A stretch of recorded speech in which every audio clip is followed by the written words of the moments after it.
Hi, Powerful Question Coaching listeners. This is Diane. I am coming to you today to talk about anxiety and working with young children. Today I'm going to talk about children ages 2 to 10 and working with anxiety with them. I'll do another series another session on working with older children and anxiety. So I want to start by talking about helping them identify the anxiety, because a lot of kiddos don't even know what it is that's going on with them. They don't know that it's called anxiety. They don't know the symptoms. They don't know how to help themselves. And so as parents, we have to help them, or caregivers, or even therapists working with them, or anybody working with a kiddo that has anxiety. We have to help them identify it as anxiety. It's kind of this idea of you got to name it to tame it. And so when you name it, then it gives it okay, I'm not crazy. I just need to figure out how to handle this better. So the beginning would be to help them name it and letting them know that that's what it is. So I have he's turning 7 this month. I have a little one who deals with a lot of anxiety. And that's when I started really having to figure out, how do I help him? We had an experience where we were supposed to get on a flight and we almost missed the flight because he was so sick to the stomach with anxiety. He was on the potty. And finally we came up with a way to help him, which was he could hold my hand at all times. And if my hand was busy, he could put his hand in my pocket. This was to guarantee that he would not be separated from me and that he would know what was going on. I also had to kind of walk him through what it would look like going to the airport and what would happen, and that we would have to take off our shoes, and that helped reduce his stress too, to give him an idea of what that looked like. So I'm going to talk to you about ways to help name the anxiety for the kiddos, and then ways to help them kind of work through it and help them find things that work for them. So one of the things is to not allow it to become considered a bad thing.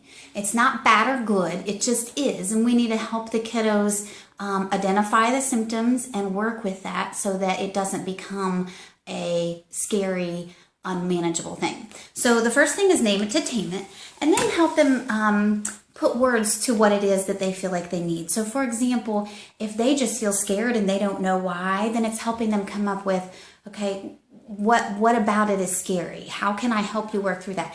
And little kids, 2, 3, 4, 5, 6, 7 even, aren't really going to be able to know what's scary about it. So you have to help them figure that out. So be asking them questions. So here's an example. Last night, my son had basketball and he didn't want to go. He was feeling sick. And my struggle was, are you really sick or is this anxiety? I don't want to enable you and give you an out whenever you get anxious. I need to help you work through it. And so I had to figure out, and I figured out that it wasn't anxiety. He was truly sick. But that is one of the signs I look for, is if you start saying you're sick, then are you truly sick, or is this anxiety and I need to help you identify and figure out how to get there? So things that you can do to help them identify is giving them kind of like crutches at the beginning. You know, what do you need? Do you need to hold my hand? Some things that they may need to go early to activities. So for sports activities, one of the things to make sure is that they've watched the sport before they go, so they know that that's something they really do want to do. And not only that they've watched it, but you may want to take them early so that they can get to see what it looks like, watch someone else do it. You also want to make sure it's a sport that maybe for an anxious kid is not a lot of chaos. So for my son, soccer was too chaotic for him, too unorganized. Basketball seems to be organized enough for him. So he loves tennis. Tennis, there's not a lot of, it's pretty structured, it's pretty clear, and he works better in that structured and controlled environment.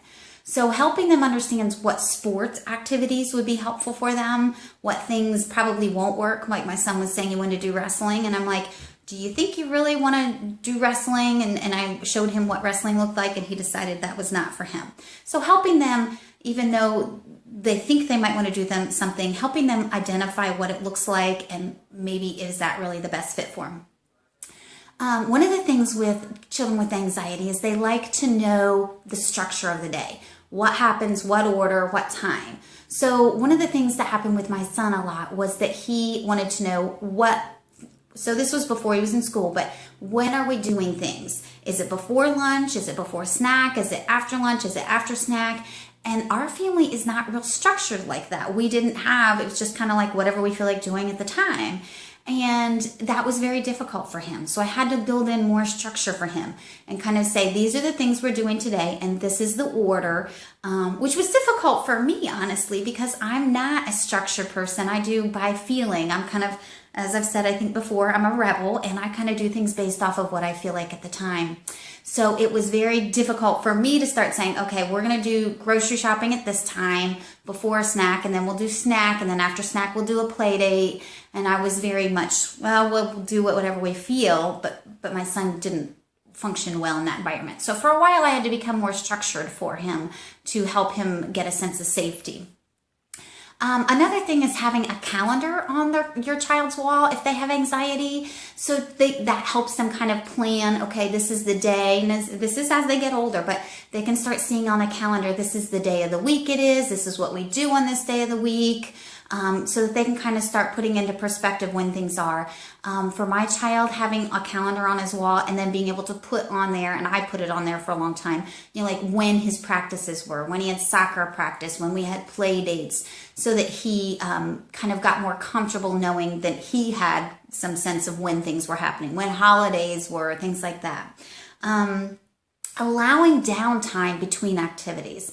For some children, being on the go, and it may be an introvert-extrovert thing, I don't know if that's totally it, but for some children, they need downtime between activities. So what I started noticing is that if we did too many activities back to back, my children would not function well. They would start to melt down. And actually, my son got to the point where he would say, I need downtime. And so if we went to a birthday party and then we had another activity Sunday afternoons, usually it was a scheduled one, he would need some time between the two. So I had to learn to say, okay, I can't schedule things back to back or we just don't function well.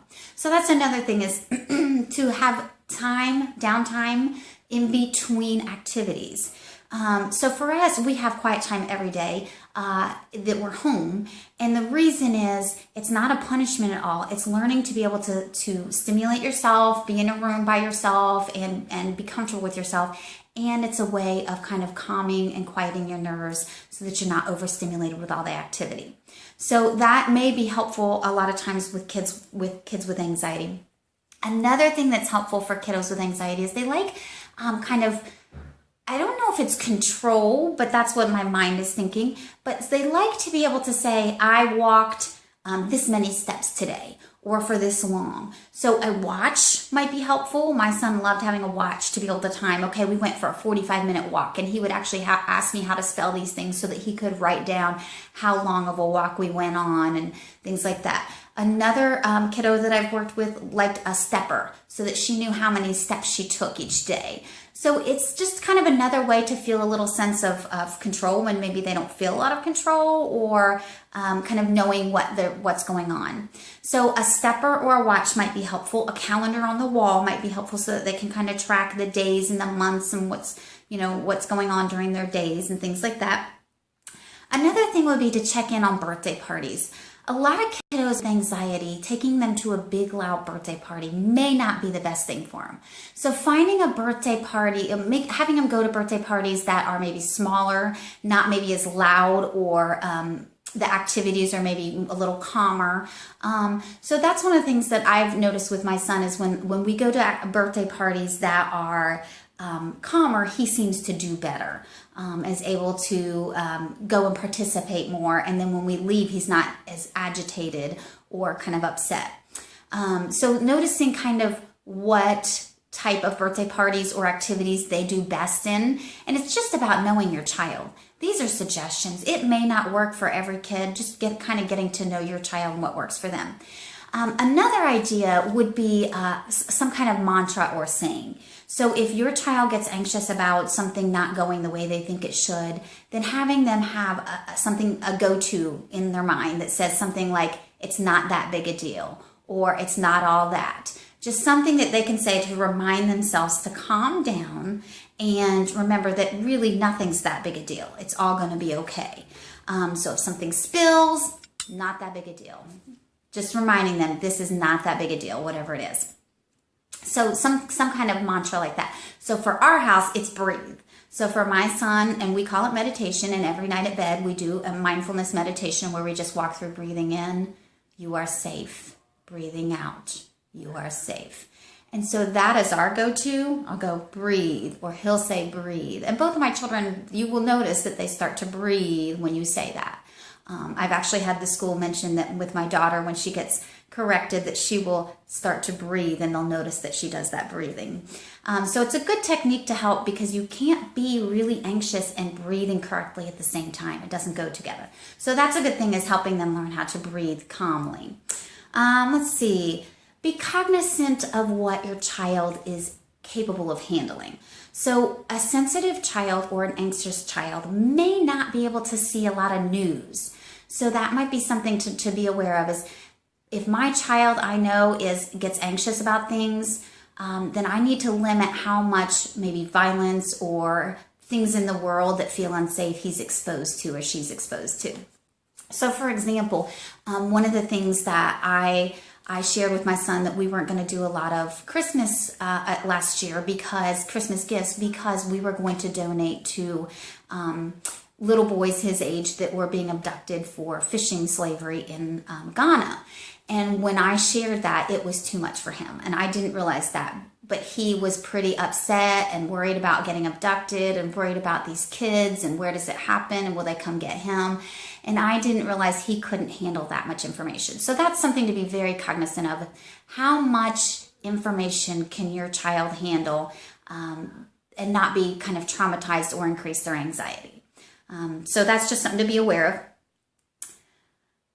of. Having them serve others. So if your child tends to be anxious, that's a focus on me. If I'm anxious, my focus is on me. So if I'm serving others, it takes the focus off of me. So for example, if I'm trying to get my child involved in sports and they're afraid to go to the game, first of all, I'm going to take them early to get them more comfortable around the environment and kind of get to know what it feels like and stuff. Second of all, I'm going to give them a chore to do. And that gets the focus off of them. So it may be go pick up the tennis balls or go do something. And it's serving other people. And serving other people takes the focus off of me. And so it decreases my anxiety. So if you can find opportunities to help them focus on serving someone else, it will probably decrease their worries about how they're feeling. I think that is, let's see, allow downtime between activities. Yeah, I think that's most of my suggestions. So again, those are just ideas. Try them.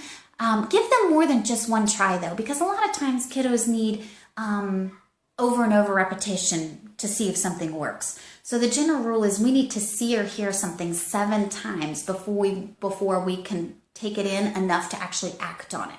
So you're going to want to try this at least the things at least 7 times before you decide if it doesn't work. So those are suggestions to work with a child with anxiety, ages 2 to 10. I will be doing one for 10 and over. I know there's a lot of school anxiety, and I'll be doing a session on that here shortly. Again, I'm Diane with Powerful Coaching Questions. I can be found on Facebook, on Twitter, YouTube, which I'll post my YouTube site, and powerfulquestionscoaching.com. Thank you for listening, and I hope this is helpful, and have a wonderful day.